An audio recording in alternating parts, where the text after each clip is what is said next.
now. Okay. All right, guys and girls. I didn't forget you, girls. It's your man Richie Rich, Rico Kwan, Richie, the richest man on earth, soon to be, and most importantly of all, más importante, Ricky, for the call them, is back at it again for another review. And this time, just like the last one, folks, we are going retrospective. And it feels good to, as I said now, it's really good to do these type of streams like this without not always not always involving myself in editing the videos, trying to find certain pictures, certain videos and clips to go with the full video. It's kind of nice to similar freestyle a bit because I consider myself someone who is very good at winging stuff. So I feel like this video and even the free reviews that I did preceding this come up very natural and very genuine. So it's really cool. So even though sometimes you can get nervous doing this, I think it's very good to start doing this. And soon we'll start on including like the chats. And so I can get these messages like, oh, Richard's son, oh, no, it didn't happen like that. I can't wait for that, honestly. But for now, we're gonna do this one and this one, folks. If you remember my last review, I actually looked at the Bernie Mac show, which fabulous, phenomenal show, one of the best comedians. And again, he's probably on a lot of people's Mount Rushmore. Uh, Bernie Mac, who has like a long-lasting legacy, he really hit the top strides of entertainment in that early 2000s to mid 2000s, and then later on, all the way to up to his death in the end of the 2000s. In the end of 2000s, he really became the superstar to America and almost international audience as well. The rival competition show that came out the same time as the Bernie Mac show was My Wife and Kids, starring Damon Wayans and Tisha Campbell-Martin as the main actor and actress. So, with the My Wife and Kids show, if I go back and I can tell you like how I first saw this series. See, let me flubbed up. How I first saw this series, or most importantly, when I first saw this series, it was the same time that a lot of you lot were seeing this for the first time. At the time, I believe it was season one. I was actually in. It would be middle school here, but in UK, this would be like the first, second year of secondary school as well. And My Wife and Kids would get shown around 5 and 6. So just finishing, like once I would finish school, I remember like doing PE or staying in detention. I was not the best of students. And I remember coming back on My Wife and Kids. They would always play a back-to-back episode as well. Before My Wife and Kids, Fresh Prince, which I have a review on my channel, you can check that out. Had the slot of the 5 to 6 slot that was shown in London. That was on channel Sky One, I believe. It was either Sky One, then it was also on Trouble, kind of multi surf at this time. So it was a big part. As I've talked about, like my love for like animes. I'm a nerd, whatever. I love animes like Dragon Ball Z, Pokemon at this time. My Wife and Kids was something that a lot of the ones who are in my generation, the 90s the 90s generation, I'm not sure if it's Gen Z or Gen X, know about like the impact My Wife and Kids had at this time. And yeah, I remember this show was so popular that even in my school, you had students quoting the famous gags and the famous phrases from the show, like that, no. And even the way how Tisha Campbell's character Jay would laugh like, he. I remember black girls who were in my classes were actually imitating her. So it really did go into pop culture in a way that some of the sitcoms didn't even. So it's an amazing. But let's get down to brass tacks. Okay, so let's talk about like the history of the show. So if we start on like the main actor, Damon Wayans, of course, where the series, of course, really revolves around him. Damon Wayans, to me, I'm not to me, it's my favorite of the Wayans brothers. He just always I just think he always had like the best timing for jokes. He wasn't as outlandish as Marlon Wayans.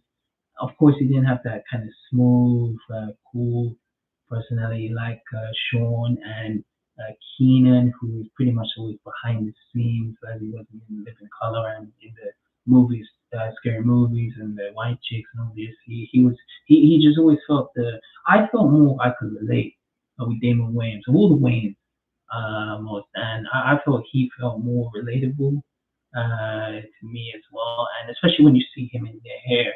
Anyone who is in that family role of like the father and trying to handle these three brothers and kids, just like how you saw in the Bernie Mac show, he had a lot of elements that you can be like, ah, I had to deal with this as well, and he does fantastic. So before this, Damon Wayans again was on the Living Color show. He had movie roles like Last Boy Scout, which Bruce Willis, fantastic action film. He also starred in a Major Pain, which I still haven't got around to see this. Maybe if I got time, I can see it tonight. Major Pain, and he was in Blank Man. He was like a disabled superhero, which I really got like good acclaim from that disabled community as well. And he was in a few maybe not like the biggest leading role movies, but a few came in between. And before My Wife and Kids, Damon Wayans actually had a series in the late 90s. It only lasted one season, just titled Damon. And in this series, he was a cop. He would be undercover and he would try it would always have a cold open where he's like taking down this criminal. And what's funny enough is Tisha Campbell actually appears in this. This is probably just after her stint in Moyne. She appears in the episode. And also you got David Allen Greer, who was a guy who was very he appeared in a lot of scenes with Damon Wayans in the Living Color series. So before he really hit the big time with My Wife and Kids, he had a lot of like hits and misses before this. As I said, Damon only really has one season. I'm sure a lot of you don't even know about this series. It's up on YouTube. Definitely check it out. But it wasn't until really the 2000s where he really hit this America's audience with his great depiction, great character of playing Michael Kyle. And his character is very good. He's like I wouldn't say he's similar. He's kind of like the everyday man. He has his job. He has his own business company where it's like he manages all these trucks. And he has his three kids. He has his wife, my wife, and kids. And the series pretty much revolves about like his experience of dealing with them growing up, trying to keep them on the right path, and even trying to keep maintain that affection and maintain that love and relationship with his wife because he really gets tested a lot in these episodes, which I'm going to talk more about. But he does a fantastic, and he's why the show is of course super successful. It definitely is the import Michael Carl Damon Wayans has, so it's great. Playing alongside Damon Wayans, you have Tisha Campbell-Martin playing Jay, who we all know as Gina on the Wayne series. Before My Wife and Kids, again, Tisha Campbell, as I remember, she never really had any like big leading roles in movies. It was pretty much only sprung. You could probably say House Party, but I feel it really was Kid and Play, and maybe Mike Lawrence had more of a top billing than Tisha Campbell, but she never really had like that big leading role, of course, from like the Moyne series. And not to get into it, we all know pretty much what happened between Moyne and Tisha Campbell towards the end of the Moyne series, season 5. So after that, she and what happened. I'm going to talk about this when I finally do a review on Everybody Hates Chris. Is Tisha Campbell Martin and also Pam. Tisha Campbell. I was going to say Pam Grier. Tisha Campbell Martin and Tanisha Arnold, the two T's. They actually didn't have a series or this pretty much like stable acting position after Martin ended because like after Martin ended in 1997, and Tanisha Arnold, I believe she had a guest spot. She appeared in Jamie Foxx show, a few other guest stars in that. She didn't get Everybody Hates Chris till 2004, I believe. Correct me if I'm wrong. That was 2004.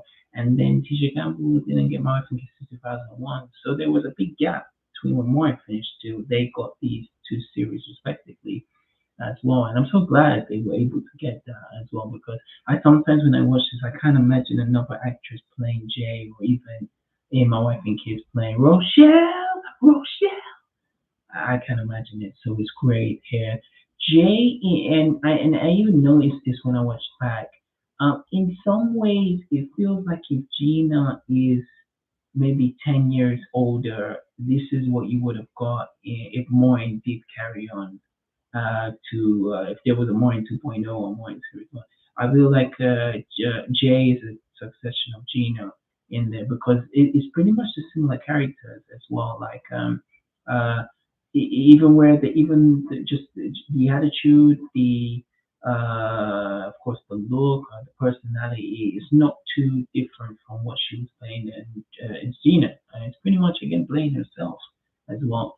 So it is really nice. And again, anyone who's pretty much a fan of Moyne, I feel like this series, My Wife and Kids, was able to bring that fan base from Moyne to this My Wife suburban neighborhood. Because in this, the setting, unlike in Moyne where it was in Detroit, here is based in Stamford, Connecticut, and they're kind of the higher upper class family. I'm sure they're making more bread than how Moyne was making at the radio station and all the different jobs he transferred to when he became the host, the TV host, and all that. But they have more of like a stable income, and they're doing well as well. So she does great. So going on to the three kids, starting off with the eldest. Yeah, eldest would be Junior, who's played by Giorgio Gortu. Junior, and I even after my watching My Wife and Kids, in some ways there can be a lot of similarities. You can compare Junior, Giorgio Gortu to Jeremy Suarez playing Jordan in there as well. I just believe that Junior is older when you first see him than opposed from Jordan. I believe they're a young age.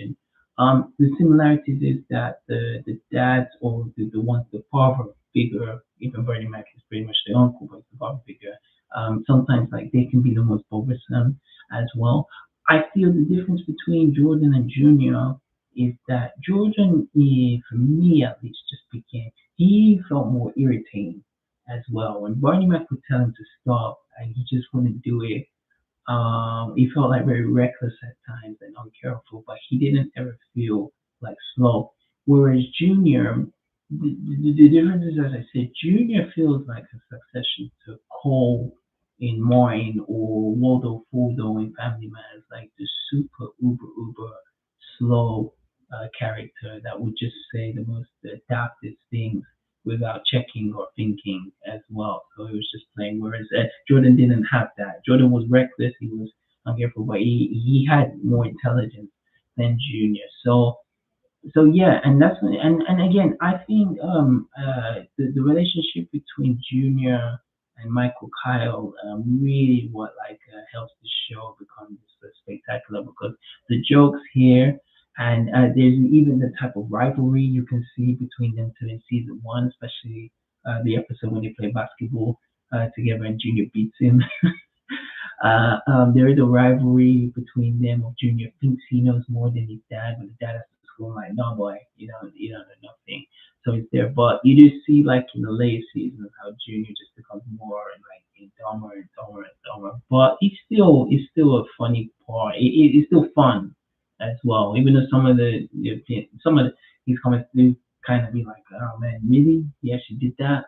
It does add to the overall humor as well. So after Junior, you have Claire, who the same thing that happened in Fresh Prince of Bel Air when they changed the Aunt Viv from, I believe it was, a lot of people say the dark skin Aunt Viv to the light skin Aunt Viv. Janet Hubert, that's her name, to Daphne Maxwell Reid. So they changed the Aunt Viv in the season three. So three is two halves of the season because Fresh Prince is six seasons in general. Janet Hoover played the first three seasons, and then Daphne Maxwell Reid, who followed her, played the last three seasons. In this one, we start off with the first Claire, who is played by, I believe, Jazz McCall. as well, who kind of similar, reminds me of Vanessa, Camilla Winbush from the Bernie Mac show, the darker complected one. She's in the first season, and I thought she did fine. Honestly, even to this day, I was like, I don't know the real reason why they changed her. I don't know if like the parents may have not wanted to.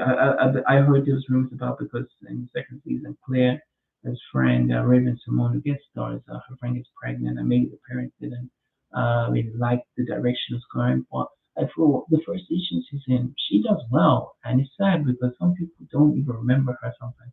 First Claire as well.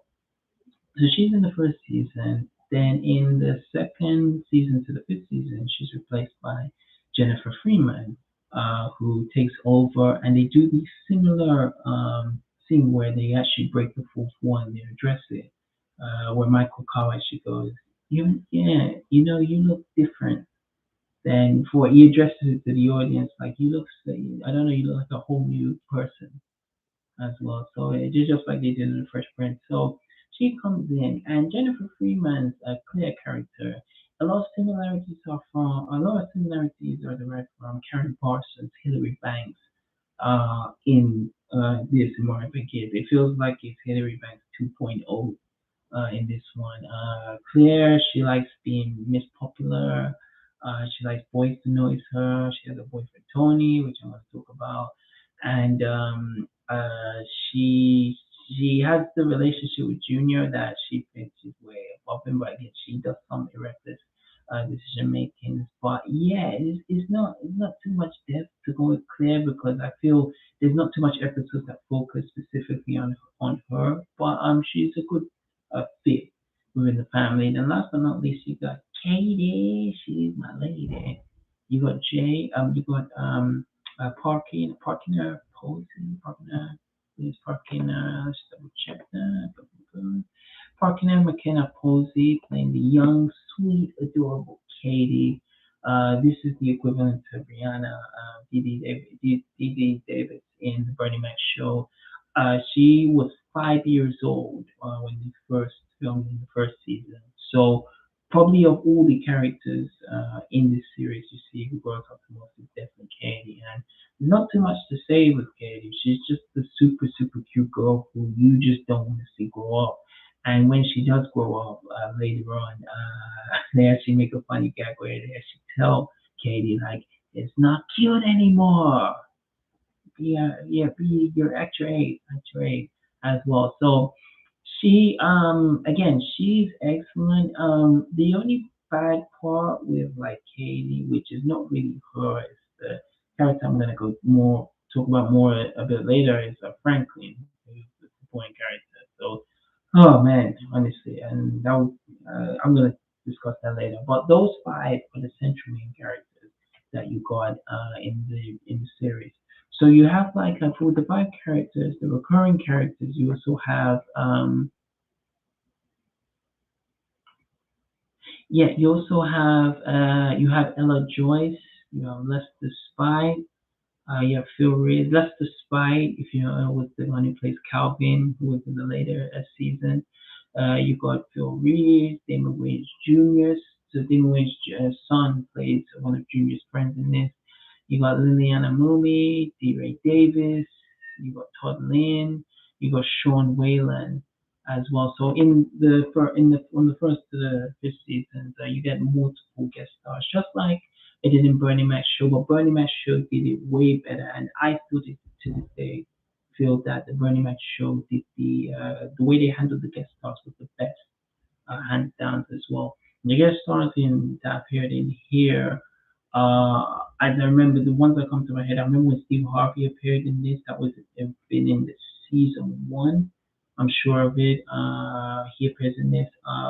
You could Keenan Ivory Williams. One of my favorite episodes of season one when he appears and brings that hot uh, Halle Berry caramel chica in there, and it's great scenes when Damon and Keenan Ivory Wayans is like, oh, did you get her? Did you get her?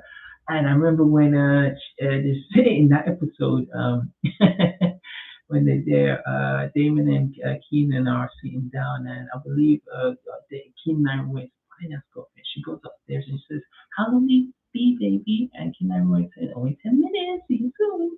Tisha Campbell comes down, Jay comes down with the makeup and the cucumbers. It's like, how, I says to Michael Kyle, how long are you going to be? Michael Kyle turns around and like, oh, in about an hour. Like, yeah, and that's one thing you love. If I talk about like the real positives with my wife and kids, it's so it's a fun series, but not as like like Tommy her and like as Martin is, but it still has its humor, but used in a different way. It's a very like modernized version of Maureen, where Maureen was a series that was very turned to 11 with the humor and what sometimes went extreme but was necessary in some episodes. But I don't think it has the humor that's there to possibly a 9, but it's still able to entertain and it has a great rewatchability as well. So it's really hard to say because the stories in My Wife and Kids, you have episodes that again it can have ones that are specifically following like the day-to-day lives of each character. So for example, there's an episode where Junior gets bullied from school, and again, someone who got bullied as well could relate to this, of where he got bullied in school, but then his sister, this was the original Claire, punched the bully and took him out. And then Junior actually hated it because he was like, I'm the guy, I should be defending you. You shouldn't be the other way around. So that was an episode that was funny because like Claire got like a good smacking and that badass bully. But then you could relate of like Junior wanting to really take care. He wants to be the one to defend his sister. And then near the end when you see like Michael Kyle fighting with the dad verbally foreign. It's like when's the baby deal? When's the baby deal? So I loved episodes like that because it didn't need that emotional like tense scenes how you saw in the Fresh Prince in various episodes, but this showed it in a very different way. People had to illustrate the messages, and then you could have episodes where it was pretty much like Jay and Kyle, Jay and Michael having to deal with getting older because where just like the Bernie Mac show, Cleta Smith and Bernie Mac were married and are in their 40s, mid 40s. In this series, it shows like how they deal with like getting older. Like the episode I even mentioned about where Michael Carl challenges his son Junior to a game of basketball, and Junior destroys him in the first match as well. He's like he couldn't even move after he was fighting this young, hungry kid. And then afterwards, Michael was able to train. He was able to practice first one in, last one out. Mamba mentality. He was able to defeat Junior. And Junior learned a lesson about, like I said, you had all this and you started to get like a bigger head than you already had. And then he actually lost as well. So it dealt with episodes really great as well. And then even episodes which really because I would say it's if you look at these seasons, the first season, just like a lot of the series, it's not just this one because I've heard people talk about like how even more. I've even said it like the more season, first season was pretty slow. Some people have said that for Fresh Prince, Wayans Brothers, Hanging with the I don't know what to say, Hanging with the Some people have said it for a lot of these sitcoms. The first seasons are pretty much slow because they're trying to find the footwork. I didn't find the first season slow, but I feel it felt vaguely different, especially when season two comes. Because what was really cool with season two was the in the first episode, Jay is gone. Tisha Campbell's character Jade, she's gone. I believe she was actually pregnant in real life, but she's gone for like a number of episodes, and then she's gone for like a number of episodes, and it's pretty much just the three of them and then you have like Michael.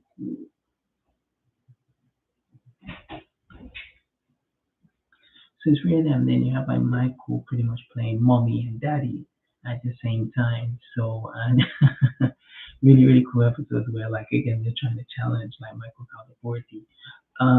So when she goes and she comes back, she puts on a lot of pounds. And they address it on the episode of Michael Cobb was even saying like he's not even attracted to her as well. She's not attracted, and even though she knows that she's fat, she stays on that weight all the way until the episode where Michael Goslin's flirting with this girl in front of Jay when they're in the supermarket, and she makes the decision that not only that she needs to lose her weight, she needs to change her look because he's married. She's married to Michael Kyle, but if he sees these girls who are really taking care of themselves and really look attractive, and she's coming there with frizzy curly hair and like wearing these size 11, size these big humongous sizes, like he's gonna find that attractive as well. So I love when they were able to dress these like marriage situations. And speaking of that, the episodes when from the first season, and I believe all the way to the first season, Michael Cow and Jay end up going to a number of therapists. I remember there's an episode where I'm not sure which order it is. Anthony Anderson was a therapist. It could have been the first season. Then there was another therapist, and the third one, which me and my good friend in UK England used to love, was the one that says, "I'm not your friend." Most of the time, every time Michael and Jay would go see the therapist would always agree with the woman, would always agree with Jay all the time. So Michael always felt like he was ganged up every time he had these sessions. But I love that because it really explains for, again, I'm not married, but I've been in long term relationships. And anyone who has been in long term relationships can understand it takes a lot of work. You're going to have good days and you're going to get bad days. And I love how they talk about having these relationship issues, having these arguments, making up, having these disagreements, and then going therapy sessions to see like who's right and wrong and to come to a conclusion is really great. And I'm sure a lot of marriage couples can see the humor, like, okay, this happens in my home as well, so they can identify. And you don't have to be black, I can understand, because that's one of the cool things with the My Wife and Kids series. It's a black sitcom, but it feels like everyone can watch it. I feel like it had more of a universal appeal than like the black sitcoms that came out before more. And even Burning Man showed to some sort of degree, but My Wife and Kids especially had a universal type of theme compared to the other series as well. Let me just get some chips.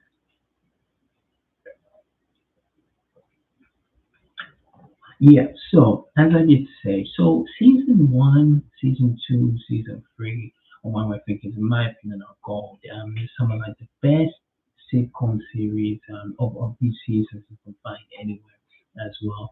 In the third season, yeah, definitely the third season, it has like a dramatic cliffhanger where Junior loses the B card in season three. Yeah, 100% it has to be season three. I'm gonna double check it just to make sure. Let's go on the episode.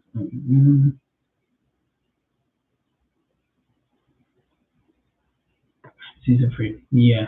Let's have episode. Just double check it.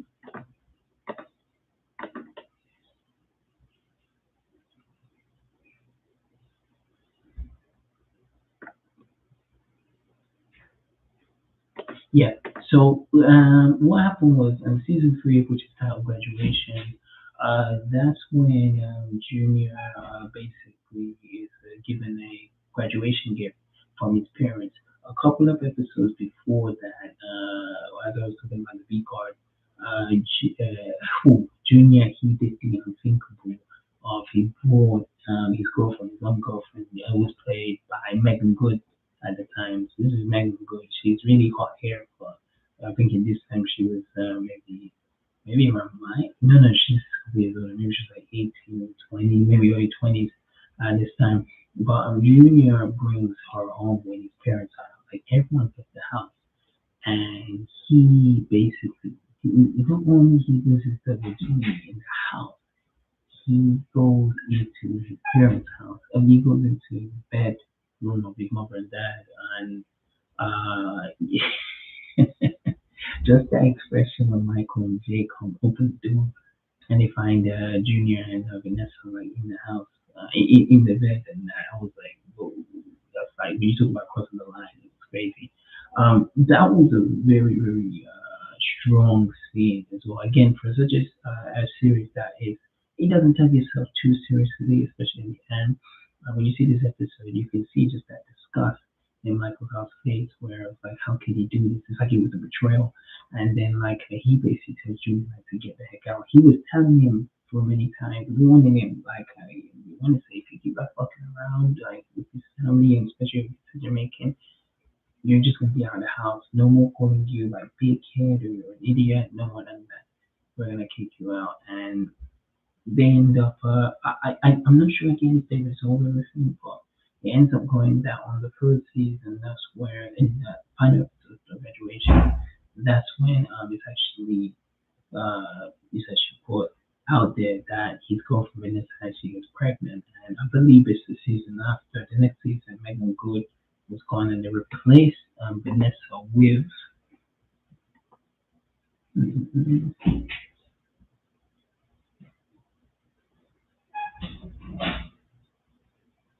who was Vanessa pressed with? Vanessa was mm, check here. Vanessa, my wife.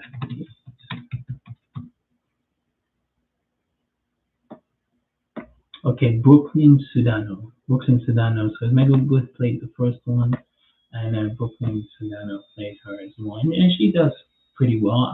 For me personally, I would have preferred Megan Good, but I think she does pretty alright as well.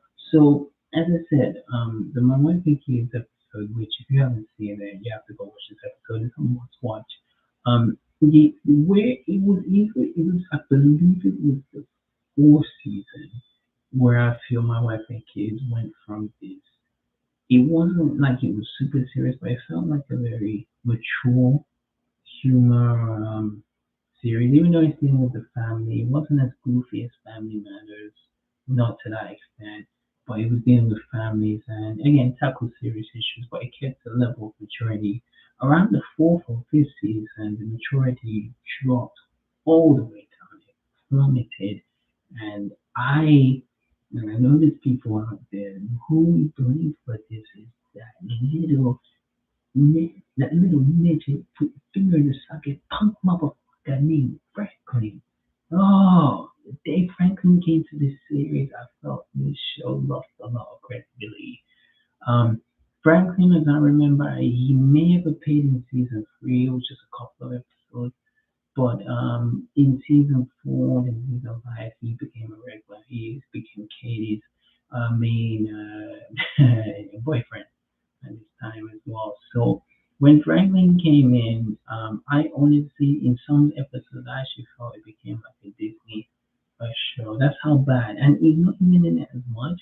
It's just that his humor it just didn't feel well because in the first three seasons it felt more when it was very confined. I liked when it was just the three kids, and of course Tony, who I really love. I think Tony is a great character. He's a great gentle, like I will never hurt a fly, Claire. Like he 100% funny. I feel he was a great addition to the family. Franklin made this series just very Mickey Mouse. MICKEYMOUSE.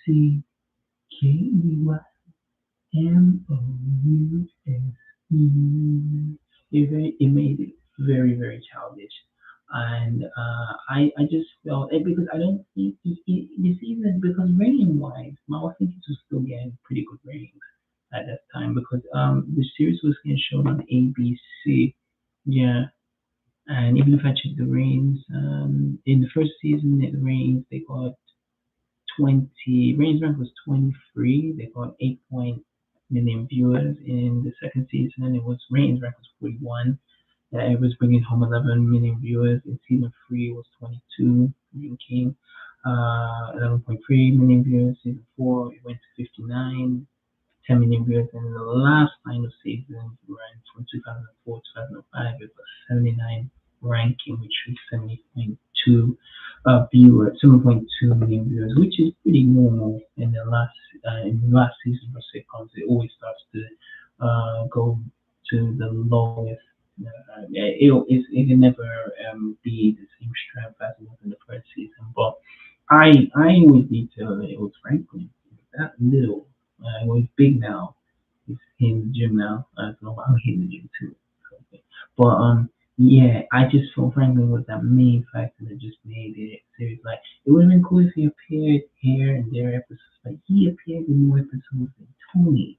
And then what happens in the I believe it's season five because Vanessa who gets pregnant and they have episodes where she ends up conceiving the baby. Her parents come in, which is the one I mentioned, Calvin, who's played by let's go to this. Cameron, who's played by Lester Spite, who is just big, but he's bigger than Terry Crews. He's big, like both like dude. He's there. Then you also got I believe it was the lady from Rock. So who's ever seen like the Rock series? Yeah, yeah. So who's ever seen the Rock? She played the wife in Rock, and she also was the police officer in Set It Off.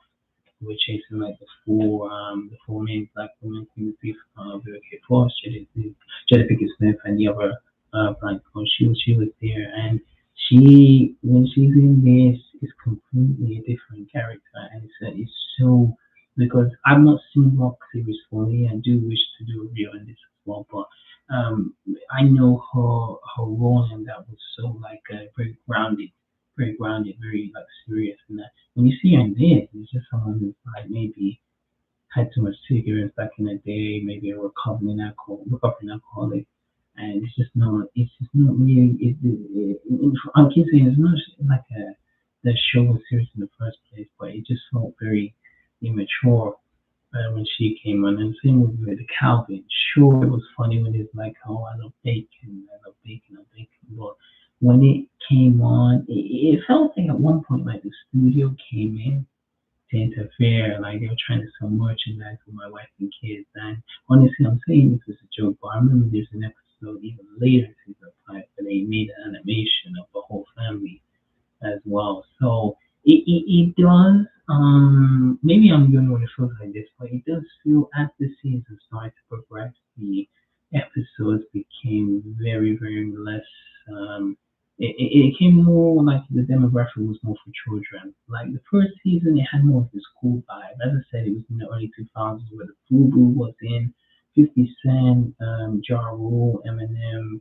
These were like the popular rappers, and you can even see the influence this had on Junior as well. Like he was wearing the do rag, and he was wearing the hat. Then I believe he was wearing the other hat. He was wearing the chains, the Uber. So he was influenced by that rap culture at the time. Even those movies like Dance Flick or Stomp the Yard. I said Dance Flick. Sorry. You got served.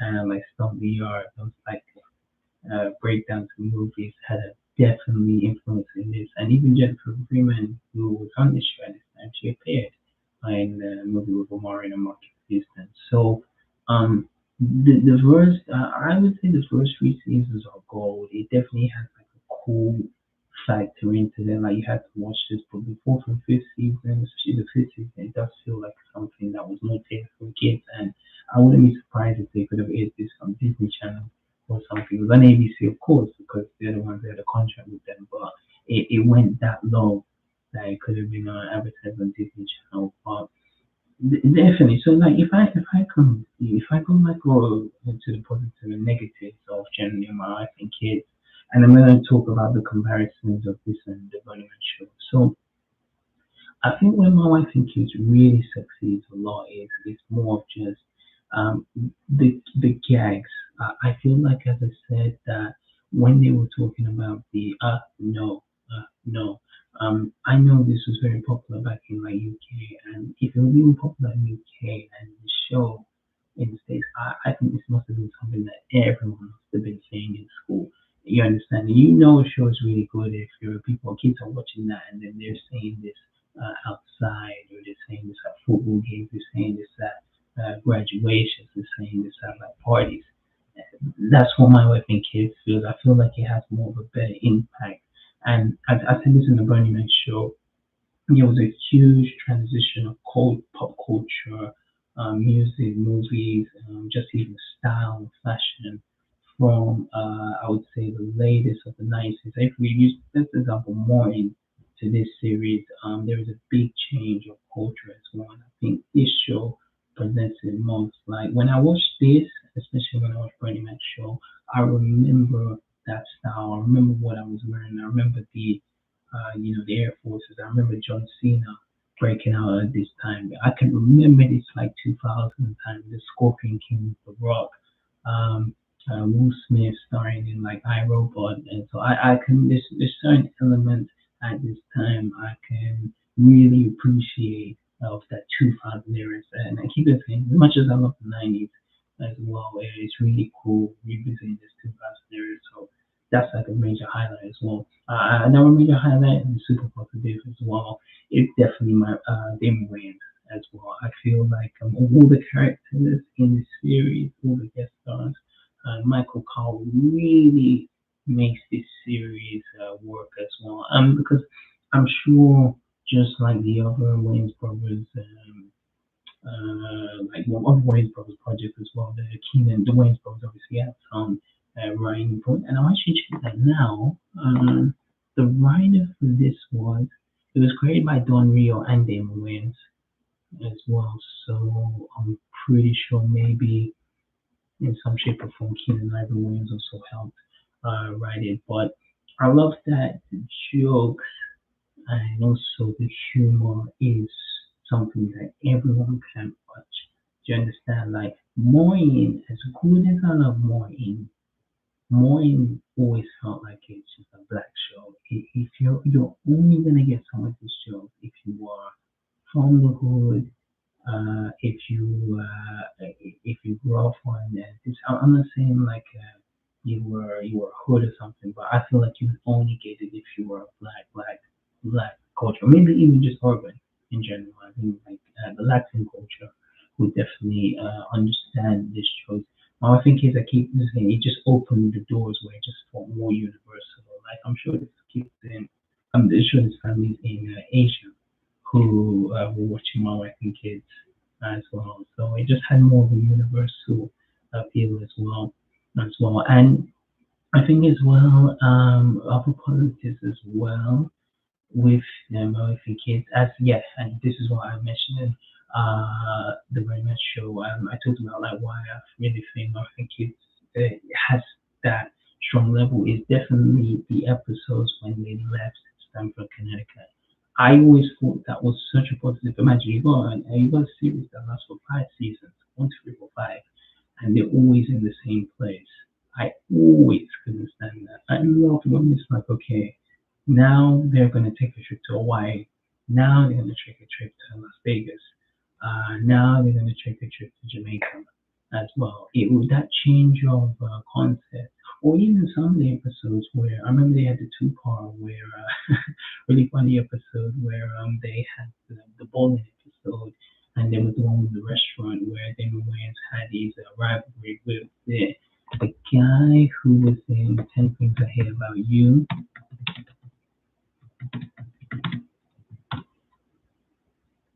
Okay, his name is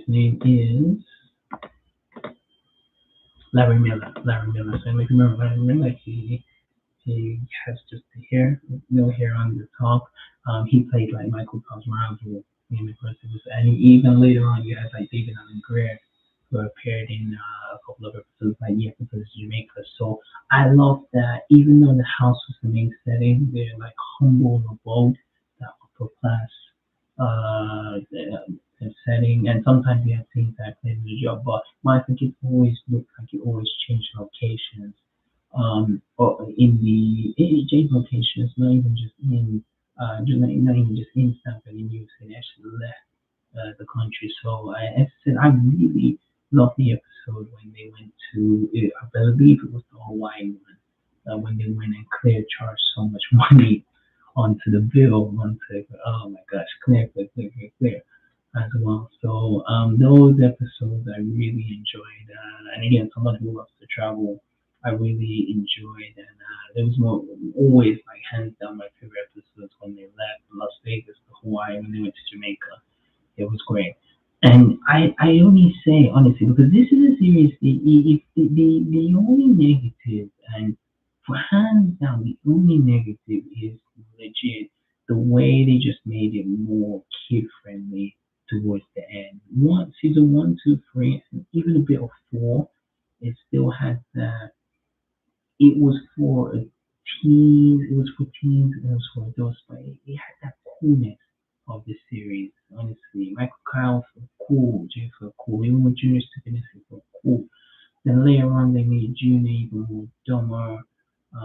Claire even became dumber sometimes. Even Tony, as much as I love Tony, he even became annoying in some episodes. And Franklin was just someone I just wanted to throw into another dimension at this time. Like, honestly, it was just too much of the supporting characters end up becoming the main characters.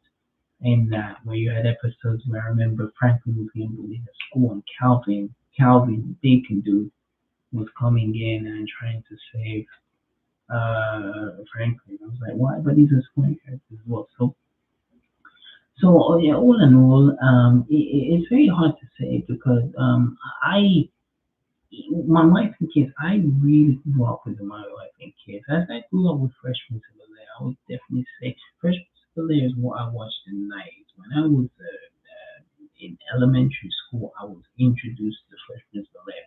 When I got to that secondary school, middle school phase of my life, my wife and kids was what I was watching religiously. It was the main thing that was on. It was the only series that was shown as much in syndication as the Fresh Prince of Bel-Air. So I know this show more than the Bernie Mac show. So it is really hard sometimes to rate it because because even watching Bernie Mac show just recently, it has more strong episodes. I think James, I personally think my wife think it is a funnier show. And I do believe they have more moments that are more serious. Like I keep saying when Junior gets his girl pregnant, like that never happened in Bernie Mac's show. It had episodes where they did talk about serious stuff, but most of the time, Vanessa never got pregnant. Jordan never got pregnant. Jordan, they never got arrested.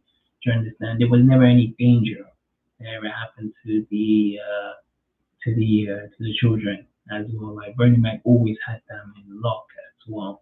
And as I said, I feel like because like the settings always change in my wife and kids. I feel like that had like an advantage because it's so close, it's so neck and neck. Which one you'd put there? As reviewing as again seeing both of them. Just for me, I have to be on team my wife and kids only because I grew up in it. That's not saying Bernie Mac is a better. That's not saying Damon Wayans is a better comedian than Bernie Mac because Bernie Mac is still hands down one, if not one of the best. He's still there. He's probably on a lot of people's Mount Rushmore. Damon Wayans is still an awesome comedian, honestly.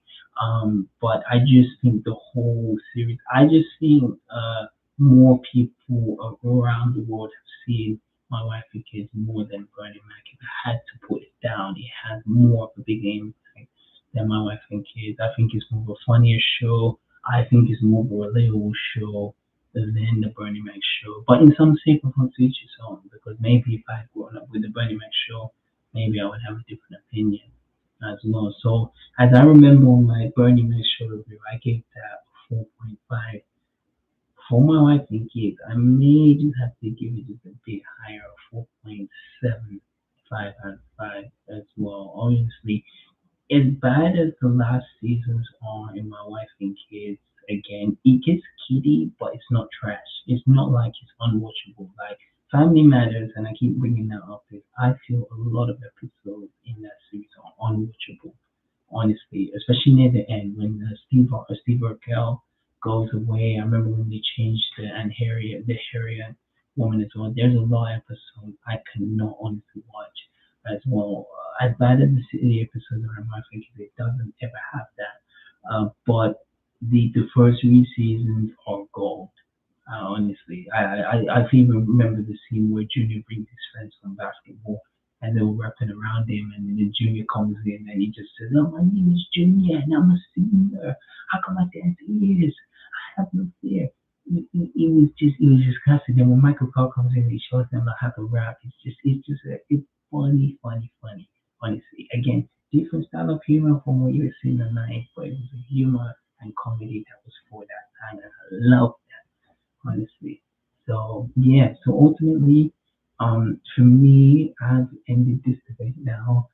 Just like I didn't eat and she wouldn't like herself again. I still would have to put my wife and kids just over Bernie Mac's show. There's probably another Richard who was probably born in Chicago who would put Bernie Mac on.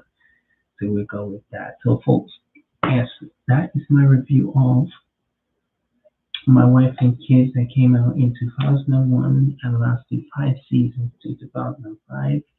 Please, folks, let me know what you think about this series. Let me know what you think of the characters from Michael Kyle to Jay to Junior to Claire to Katie, even the supporting characters. I told you my on sports on Franklin. If I see him, he's getting this, he's getting this, he's getting this. I don't care how tall you are. And let me know what you think of just that time period as well, that 2000s, because everyone talks about like how great '90s was. I think some people really miss out like how awesome 2000s was. It was a big change. Again, sometimes we can't capture the electricity of what the '90s was, but there were some great moments that happened from the 2000s to 2010s. And if you don't believe me, I actually have me and my good friend GQ Jamal, we actually did a deep dive on how the culture was in the 2000s. So I'll probably put the link down. Definitely check that out. If I didn't say too much as well, because I was so into this, like, comment, share, subscribe. Follow me on social media. All my links will be in the description for now. And again, if you've got any requests from any reviews from, it could be the 2000s or the 90s. I can't do the 80s because I wasn't in there. But anyone's proceeding from there, if they relate to this type of content, definitely give me a message. You can definitely message me in the comment section or get in touch with me on social media. Okay? Alright, so with that being said, I really hope you enjoyed this review. Stay tuned for the next one because it'll be coming very, very, very soon. And of course, guys, you know it's already 2023. 2023. It is 2023. If you haven't already, it's a massive birthday update. Your wallet and Richie Rich is out. Please